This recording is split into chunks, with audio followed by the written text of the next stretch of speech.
Good day everyone. In this video, I will teach you how to create inventory item status.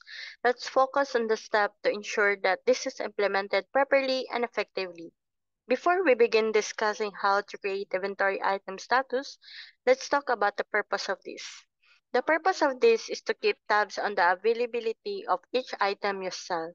It tells you how much of each item you have in stock, whether it's getting low and needs to be reordered, and if there are any pending order with suppliers. So by knowing this information, you can make sure you always have enough stock to meet customer needs without having too much extra on hand. So first, accessing back office. So you go into the back office. So we're already here in the back office. So you can log in your username. So type your username and your password. So click this login. Go to in items inventory and click this inventory item status. So we're already here in inventory item status.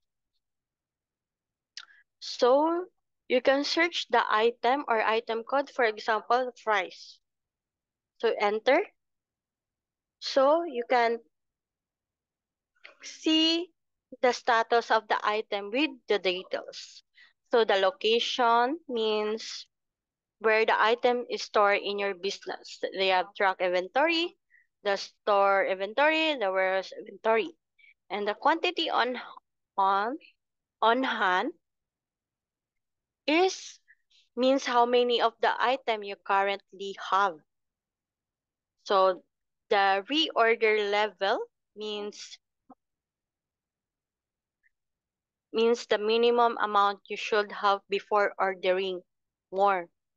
So the demand means how much of the item you usually sell or use. The available means how much of the item is ready for use or sale. And order means how much of the item you order but haven't received yet. So this is the part of the inventory item status. You can see the status of your item. So this is the process on how to inventory item status.